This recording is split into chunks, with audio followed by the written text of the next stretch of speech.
Okay, so we're going to continue our conversation about proteins with a discussion of globular proteins.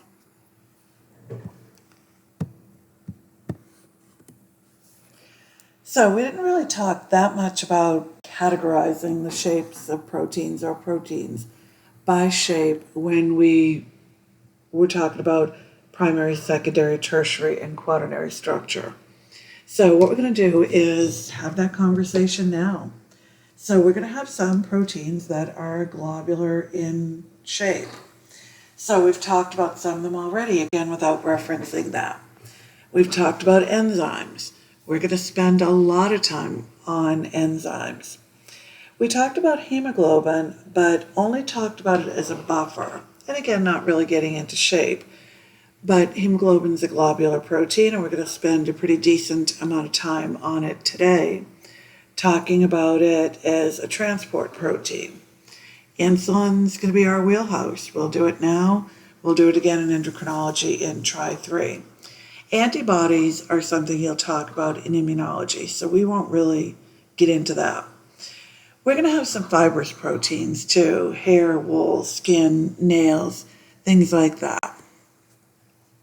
Okay, so we're going to have a conversation about oxygen binding proteins. So we need a way of transporting oxygen to our peripheral tissues because oxygen is really not very soluble in the blood. So we need a way of making it go where we want it to go, or taking it where we want it to go. So there's two molecules we're going to focus most of our conversation on. They are myoglobin, which is the name, the myo part of the name would imply, is a molecule that transports oxygen in the muscle. We're going to spend a lot of time on hemoglobin. Hemoglobin is the molecule that transports oxygen to all of your tissues. We'll talk later about cytochromes.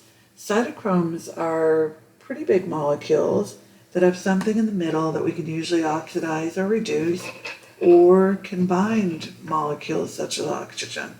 So we'll table that conversation for now, but we're definitely going to come back to our cytochromes. So our oxygen is transported from the lungs, where it comes in the air that we inhale, to various tissues using hemoglobin. We dump it off to the myoglobin when we get to the muscle because of its higher affinity for the oxygen. So the myoglobin can be both a reservoir for the oxygen and a carrier. So we have that in heart and skeletal muscle. Don't forget the heart's a muscle, cardiac muscle, really special muscle, but in a lot of ways, biochemically, it acts like most other muscles, like the skeletal muscles. A lot of ways has obviously a very special function, but kind of goes both ways with that. So we're going to talk about the oxygen binding curve for hemoglobin. It's sigmoidal in shape. So remember sigmoidal. Sigmoidal means kind of S-shaped, drags for a little while, and then comes up and over. So rather than the straight up and over, we've got this drag first. Okay, so our oxygen carriers, like we said, are globular proteins. Myoglobin is in the muscle, carries oxygen, and since it's a single polypeptide chain, it binds one molecule of oxygen. Hemoglobin acts in the rest of the tissues. It's 4 polypeptide chains, as we mentioned before, making it able to carry 4 oxygen molecules. So let's talk about the different forms of hemoglobin. We have oxyhemoglobin, or oxygenated hemoglobin, which is hemoglobin with oxygen bound to it. We have deoxyhemoglobin. That's hemoglobin that has at least one vacant oxygen site, can bind more oxygen. We have methemoglobin. It has iron in the oxidized state plus hemoglobin. So we're not really going to get into that much. And just a quick note, we'll talk about part of this. Carbon monoxide can actually attach to hemoglobin, and nitric oxide can. Nitric oxide we won't talk about an awful lot now. Carbon monoxide we will talk about for a minute or so at the end. But we're going to focus most of our conversation on these two, oxy and deoxy. So oxy and deoxyhemoglobin are stable in different states. Let's do oxy first. Oxyhemoglobin, or oxygenated hemoglobin, is more stable in the R state or the relaxed state, stabilized by the binding of oxygen. So just picture the molecule kind of hanging out relaxed. Sure, I'll hold your oxygen. Deoxyhemoglobin is more stable in the 10th state, when you don't have oxygen. The T state, or the 10th state, is the predominant configuration of deoxyhemoglobin. So just picture the molecule kind of all crunched up, like, nah, I don't want to hold your oxygen. So we're going to talk about hemoglobin like it's one molecule, always the same thing. Not totally true. We have different forms of hemoglobin, different types of hemoglobin, different variants, and the variants are variants because of what molecules, what polypeptide chains make up those variants. So again, another thing we're not really going to get into, but I don't want to imply as I talk about hemoglobin like it's the one molecule, always the same, never varies. All right, so most of our conversation is going to be about oxygen binding kinetics. So we'll start the conversation with the 4 oxygens binding to one molecule of hemoglobin. So there's a couple of things we can say about that. One is that the binding is cooperative, meaning each oxygen makes the binding easier for the next oxygen. We can also say exactly the same thing, that oxygen acts as a homotropic positive effector. So let's break that down, because we said this positive, negative, homotropic, heterotropic thing. When we actually used it, we'd be backing the information out of it. So positive means activate, help. So oxygen is helping oxygen. Homotropic means a substrate or that molecule. So that's the oxygen helping oxygen part. The helping part is the positive part. The homotropic is oxygen doing the helping for oxygen. So each oxygen makes it easier for the next one to bind. So think of it this way. Let's say 4 guys are going hiking in the woods, and there's no path or anything. So the first guy's got a pretty tough job. He's got to go shoving in there, pulling branches out of the way, doing whatever. He makes enough room for himself to get through. Second guy has a little bit easier job because first guy moved some stuff out of the way, but it's still a lot of stuff. So he's got a lot of branches to move and stuff like that. Third guy, not bad. Got a few branches here and there, but for the most part, the first 2 guys did it. So he's still got to move a couple. Fourth guy, walk in the park. Everybody else has paved the way for him, making it easier for him. Okay, so what we're going to do is we're going to look at the oxygen dissociation curve. So one more term we've got to hit before we go there. And then we'll just go to the picture, tell the story on the picture. So the one more term is oxygen saturation. So it's the percentage of the hemoglobin molecules that are oxygenated. So let's look at it this way. Take all of our hemoglobin, total up all the possible binding sites, and what percentage of those are occupied. An analogy we can use is kind of like a bus. Let's say I have 100 seats on my bus. If all 100 seats are occupied, my bus is saturated. 50% are occupied, it's 50% saturated. 75% occupied, 75% saturated, and so on. Okay, so let's skip kind of a couple of slides. And I'm not actually going to skip anything, but we'll go back to them. It's easier to tell the story on a picture. And like we so often do, We're not going to skip anything in the PowerPoint. I'm going to say everything that's in there, or I really should be saying everything I'm going to say is in there. But for now, we're going to go to a picture. So let's just have one curve. Let's get rid of this curve for now. Here, I'll erase it. You get the point. All right, so we're going to have this graph, and we're going to have oxygen saturation on the y-axis. So oxygen saturation will be the y-axis.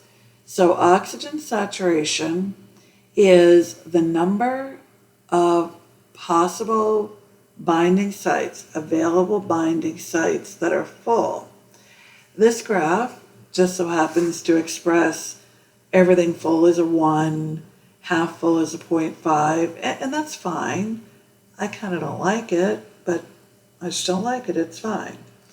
But if it were me, I'd change my 1 to 100%, my 0.75 to 75%, 0.5 to 50%, and so on. You can, you don't have to, but you can. I kind of like it that way. And you might too. And remember we said your board notes are by you, for you, so you do you, I guess.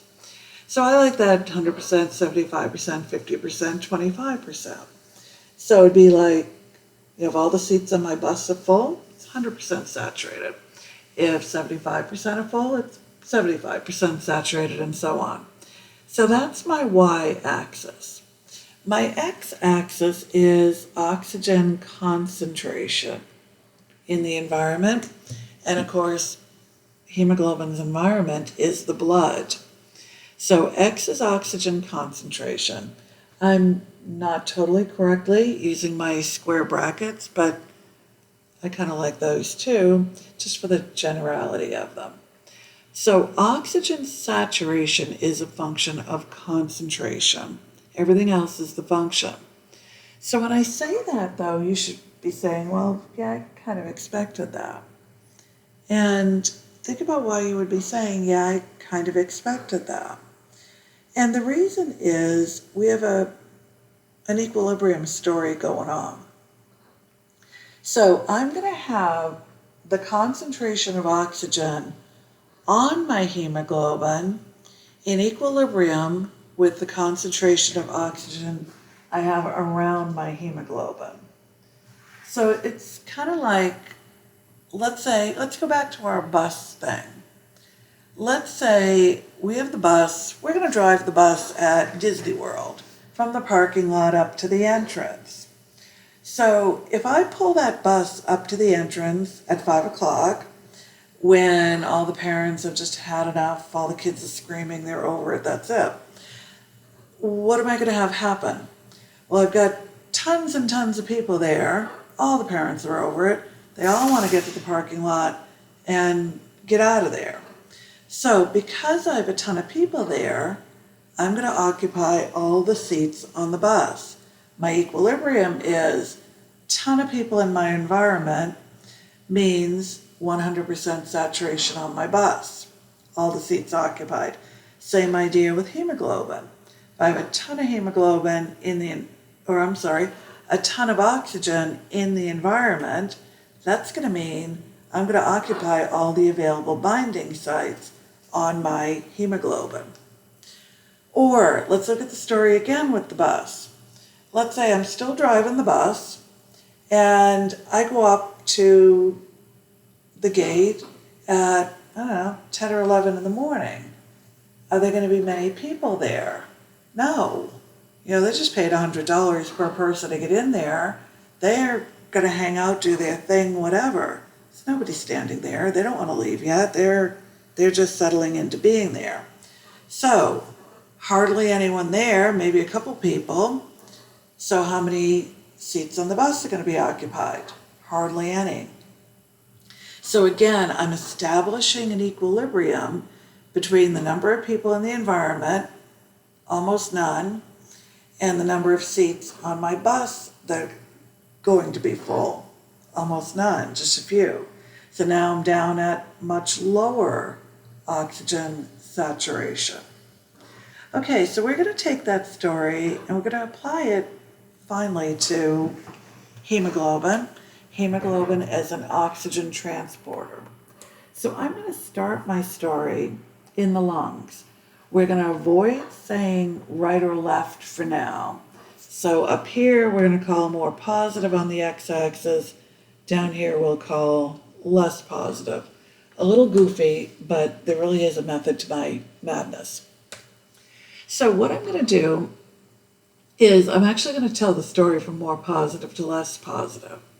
So what I'm going to do is I'm going to start out telling my story with my hemoglobin in my lungs. So I'm going to be in the partial pressure characteristic of the lungs, concentration of oxygen characteristic of the lungs, and I'm going to look at my hemoglobin and see that it's 100% saturated. And we're only going to use curve A right now. That's the bus at Disney World at 5 o'clock when the parents have just had it. Load me up, get me out of here, get this kid home, whatever. So my equilibrium is all my hemoglobin's loaded up because there's so many oxygen molecules sitting there waiting to load it up. Then I take my hemoglobin and I go out to my shoulder. So I'm going to get out to my shoulder.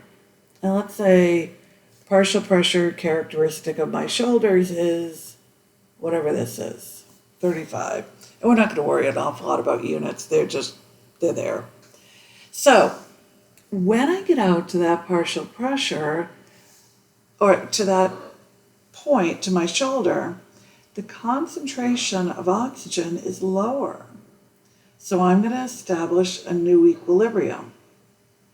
I want the concentration of oxygen on my hemoglobin in equilibrium with the concentration of oxygen around my hemoglobin.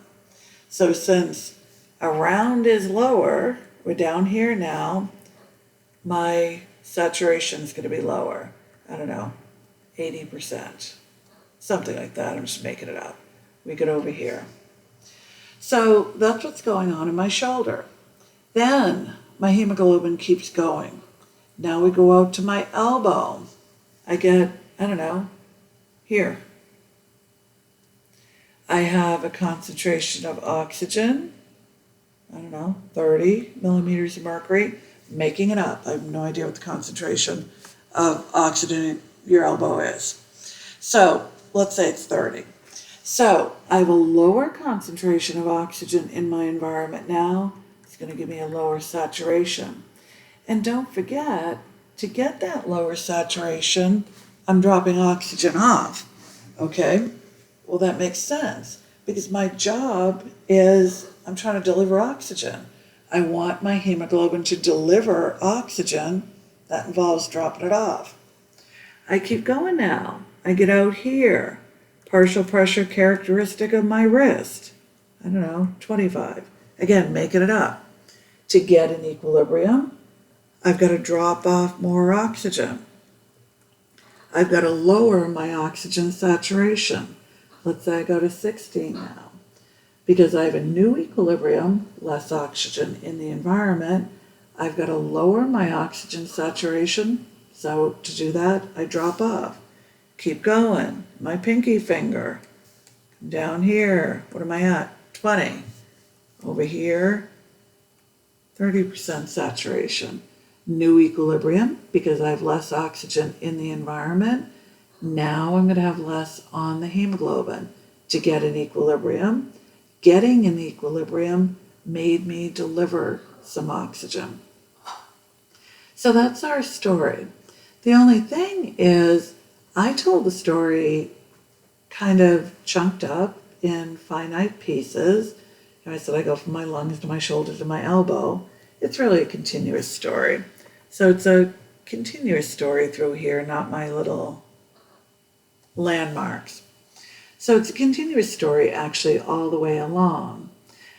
But a couple things with that are, one is with my continuous story, isn't it interesting that all my dropping off is in the steep part of the slope?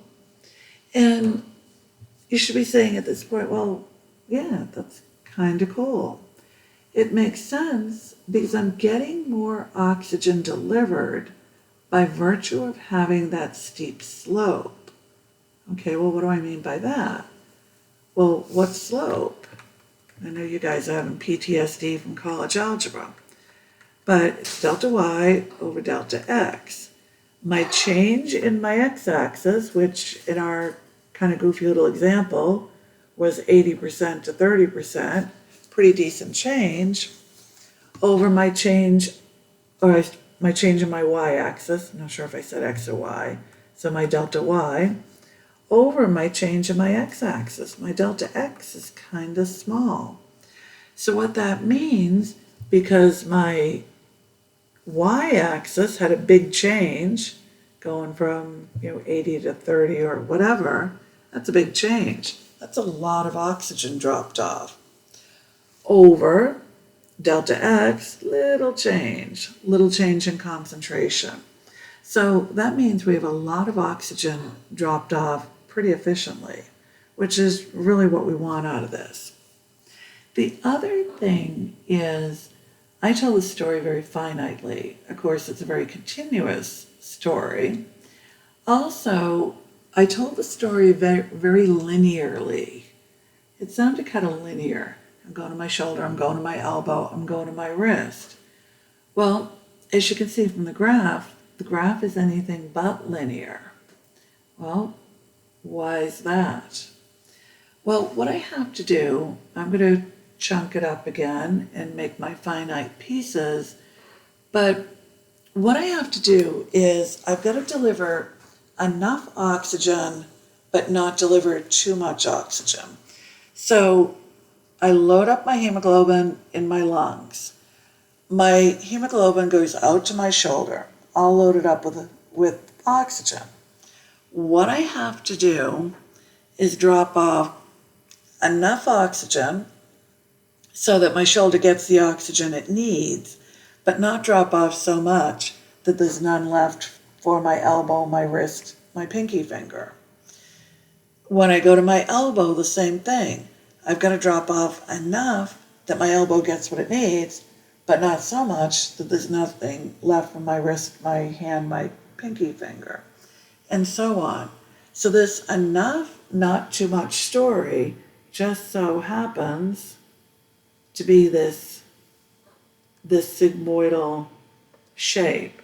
I can't drop off all the oxygen in my shoulder and then let everything peripheral to it not get any, or I can't let the hemoglobin go cruising through my shoulder, my elbow, my whatever, not dropping off oxygen, saving it for my fingers, and all the tissues in between don't get any.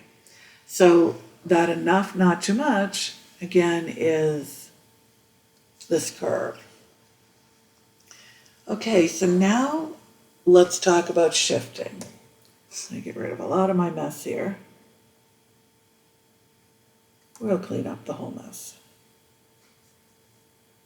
I shouldn't have gotten rid of that part.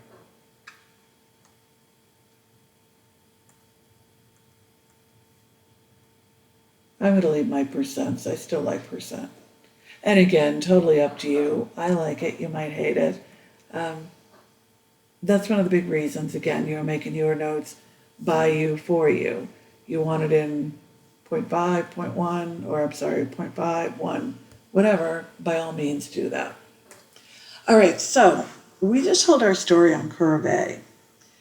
There's a couple of things about hemoglobin that we need to know. We said that hydrogen ions can bind to hemoglobin. We said carbon dioxide can bind to hemoglobin. When we said that, I don't know if we had the implication, but I would have taken it as hemoglobin likes all of these things equally. That's entirely not true. So hemoglobin has preferences. Like you might be in a group of people and you like everybody, but you don't like everybody equally. You have your best friends and you have the people, I don't know, I guess you put up with. So you don't like everybody equally. That's hemoglobin. We have oxygen, We have hydrogen ions. We have carbon dioxide. We'll come back to this 2,3-bisphosphoglycerate in a minute. So hemoglobin doesn't like everybody equally. It's got some favorites. Its favorites are hydrogen and carbon dioxide. So what it will do, because those are its favorites, is if it comes across either one of these, it'll kick the oxygen off. It'll say, it's been nice knowing the oxygen, but get out of here. Hydrogen and or carbon dioxide are here. I like them better. So it'll kick off the oxygen in favor of hydrogen or carbon dioxide. So what happens is, now when I get to my shoulder, instead of having dropped off 20% of my oxygen, I'm going to drop off 25. If there's some hydrogen or carbon dioxide hanging out there that hemoglobin combined. When I get to my elbow, instead of having dropped off 50%, I'm going to drop off 60. I'm totally making up the numbers. I don't know what I said before. But I'm going to drop off more if I have a chance of hemoglobin binding these two molecules. So it prefers these two molecules. Also, it's an odds game. So when is it more likely to be able to find a hydrogen ion or a carbon dioxide? Well, when there's more of it. More of it, higher the odds. So when I have enough more of it, that was some grammar, wasn't it? When I have enough that I improve the possibility of hemoglobin finding it, I'm going to move from curve A to curve B now. It's hard to see. We'll sparkle it. Still hard to see. We'll thick sparkle it. There. Isn't that pretty? So we're going to move from curve A to curve B because we have lots of these better offers. What we're going to call that curve A to curve B thing is a shift to the right.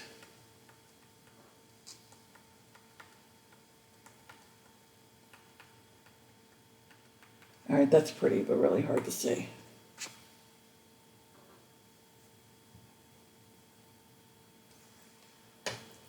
Okay, going from curve A to curve B is our shift to the right.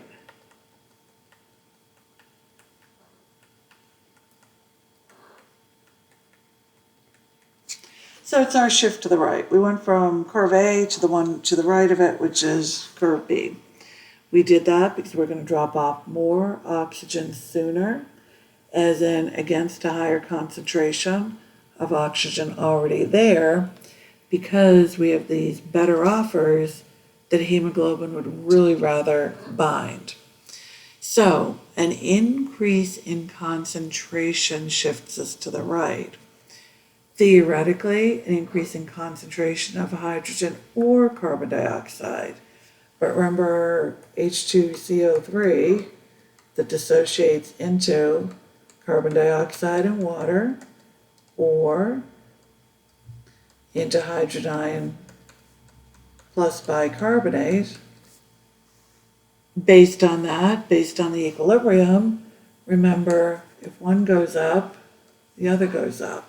So in theory, I'm saying a higher concentration of hydrogen or carbon dioxide, but as you remember, one goes up, the other goes up.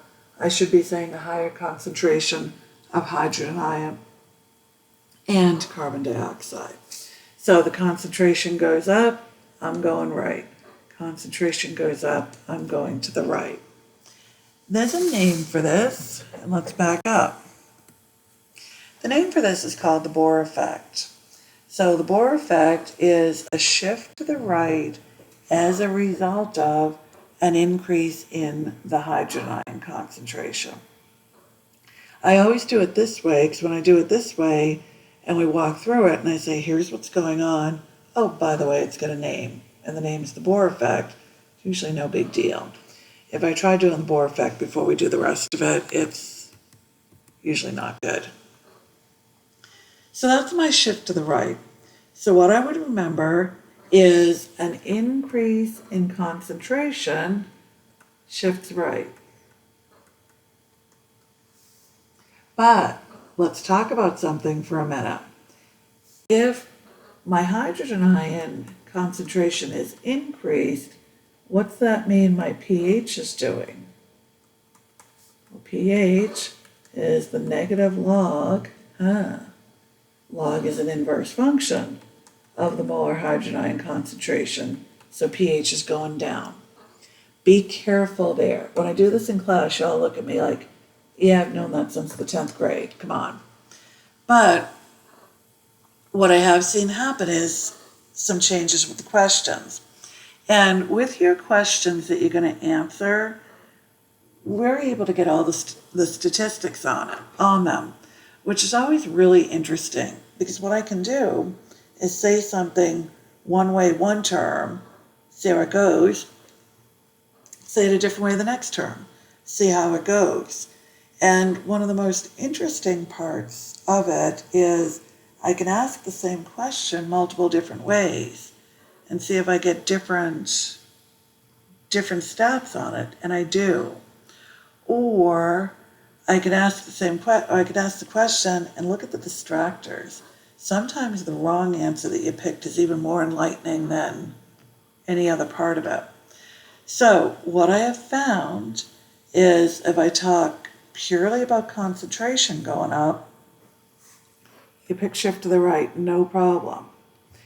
If I give you a list, this one up, that one up, and slip a pH one up in with concentration going up, 10-ish% of you will fall for it. So don't forget, pH is an inverse function. My shift to the right is going to happen with pH decreasing. Remember, pH decreasing is hydrogen ion increasing. So be careful with that with questions. Last thing is this 2,3-BBG thing. And right now it can be a thing. It's a molecule that prevents two processes that we haven't done yet from forming a tug of war. We're going to have a process that uses glucose, and we're going to have a process that makes glucose. We want to make it when we need it, and we want to use it when we need the result of using it. We don't want to be doing both, going back and forth, all at the same time, going nowhere. The presence of that molecule prevents us from doing that back and forth, going nowhere. We'll come to it when we do those processes, but it's going to be next trimester. So for now, know an increase in concentration, period, shifts me to the right. That'll include that molecule, and you can know the right without necessarily knowing what it is. Then, a decrease in concentration is going to shift me back to the left. So I'm always going back and forth, right, left, right, left. So decrease in concentration, I'm going to come back to the left. Increase in concentration, I'll go to the right again, back and forth. As long as I keep my steep part in here, like in that bar, in the partial pressures or in the range of partial pressures, characteristic of the peripheral tissues, I'm fine. And I naturally go back and forth in there. If I go outside of that, that's when I'm going to have a problem. So, the way you're going to get asked questions, though, is a little funny with this. So, you have to know the graph. Everybody's going to ask you questions and not show you the graph. They're going to say, blah, blah, blah, oxygen binding kinetics on hemoglobin. Do you A, shift to the right, B, shift to the left? If you don't know the graph, you're going to think, well, left or right or what? So you have to know the graph. You have to know I have oxygen saturation on the y-axis. I have oxygen concentration on the x-axis. We shouldn't have gotten rid of that. It's on the x-axis. Everything else is the function. So y is a function of x. What's saturation a function of? function of concentration. Everything else is the function. So you have to know that. Then you have to know right or left of what. So the way you're going to see the question is some indication concentration went up or concentration went down. What do? Shift to the right, shift to the left. If concentration went up, I'm going to the right. If concentration went down, I'm going to the left. Of course, remembering that pH going up is really concentration going down, or pH going down is really concentration going up. And I know, and usually when I say it again, I get the same looks like, yeah, we've known that since the 10th grade. But I see your tests and what you pick and what you don't pick, and that warrants bringing it up again. Okay, so that's my curve, my oxygen binding kinetics curve. Okay, let's talk about carbon monoxide for a second. And I threw this slide in because it's a question that always comes up. So just kind of doing it before it comes up, I guess. So we said that the hemoglobin likes different molecules, different amounts. Like you don't like everybody equally. You like some people more than other people. Hemoglobin too. And one of the things it really, really, really likes is carbon monoxide. So the most common place to get carbon monoxide is part of the exhaust from an internal combustion engine. So, if you're up in Michigan, your car breaks down in the winter and you have to fix it, you really want to run it in the garage with the door closed, but you can't. You get the exhaust with carbon monoxide. Here in Florida, our issue is hurricanes and generators. Everybody wants their generator running. You've got to make sure the exhaust doesn't come into your house. So anyway, if your hemoglobin comes in contact with carbon monoxide, it's going to latch right onto it. So it's going to latch right onto it, and the more it has, the more it's going to help it latch onto more carbon monoxide. So that's half your problem with carbon monoxide poisoning. Hemoglobin really, really likes it. The other half is if there's any oxygen bound to the hemoglobin, when you come in contact with the carbon dioxide, it's stuck there. So carbon monoxide, in effect, makes it stay. Well, the reason we're binding carbon or binding anything, oxygen, to the hemoglobin is to transport it. Part of transporting it is taking it off and delivering it. So carbon monoxide will prevent that. So it's keeping you from binding oxygen, if we can get carbon monoxide on there, but it's also not letting you deliver the oxygen that you have. So the treatment is hyperbaric oxygen therapy, basically just swamping you in so much oxygen that we try to force the carbon monoxide off. Okay, let's talk fairly quickly about fibrous proteins. Fibrous proteins exhibit special mechanical properties. What we're talking about there is the secondary structure. All right, guess I gotta get rid of that sparkly pen too. All right, so it's the secondary structure. Remember we said because of all the hydrogen bonds in a secondary structure, particularly an alpha helix, sounds kind of fibrous-y, that's going to give us a lot of tensile strength. So if you see special mechanical properties, you're thinking secondary structure, you're thinking tensile strength.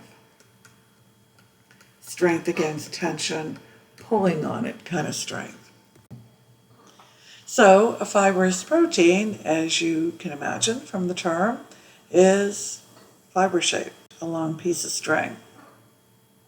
They're usually insoluble fibers of many protein chains, things like silk, collagen, keratin, and wool, things like that. So we're going to talk about two of them. One of them that we're going to talk about is collagen. Big component of your connective tissue. We usually have about 1,000 amino acids per chain. We have multiple families and multiple types, and you'll get into those in physiology. Collagen's insoluble, has high tensile strength. I can pull on it all day long. It doesn't want to break. It's in tendons, it's in ligaments, it's in cartilage, it's in the cornea in the eye, it's in the vitreous humor in the eye. Pay attention and be careful with questions about where things are in the eye. I learned this one the hard way. In parts 2 and 3, they'll ask you where different substances show up. So way back, when I was a student and I was studying for boards, there were molecules that were in the eye. I thought, easy, eye, how hard can that be? Then I get a question like, where do you find, collagen? A, the lens, B, the vitreous humor, C, the retina, D, whatever else. And I'm thinking, I know it's in the eye, great. So I was kind of stuck. That was, pick C for chiropractic kind of thing. I guess you guys can't even do that anymore with questions being shuffled. All right, so collagen has a very particular amino acid sequence. The primary sequence is glycine, proline, and then the hydroxylated version of either the proline or the lysine. Like we said, it's a triple helix structure. The adjacent R groups are allowed to aggregate, but we're in that triple helix, which of course is a secondary structure. The hydroxylated version of the proline and lysine, the hydroxy part, is not present in other proteins. Stabilizing the triple helix, really maxing out your hydrogen bond formation, but it's also characteristic of collagen. We might have glucose added, maybe even galactose, before we form the triple helix. We're going to talk about the significance of that. Getting glucose added to proteins is not always a good thing. So we'll talk about when we do that, why we do it, and what happens. We kind of make a sticky, icky protein by sticking all the sugars onto our protein. We make collagen in the fibroblasts, the osteoblasts, chondrocytes, places like that. Another fibrous protein you're going to hear a lot about is elastin. It's an elastic protein, meaning it stretches, still insoluble. You see that in places and parts that you want to stretch. Your vascular wall, your skin, your lungs, your bladder, anywhere you want to stretch. It'll have the proline and the glycine, just like collagen. It won't have any glucoses attached. It'll have very few hydroxyls attached. So a little bit different there. It's all about stretchiness. It's all about elasticity, but we also need resilience. So I don't want a fiber that'll stretch until it breaks. So what we typically do is we weave or wind some collagen in with the elastin. That will allow us to stretch to a point. Then when we reach a limit, the collagen is the limit because it's not going to stretch and stops the vascular wall, the bladder, whatever part, from stretching any further. So it'll always be mixed in with collagen.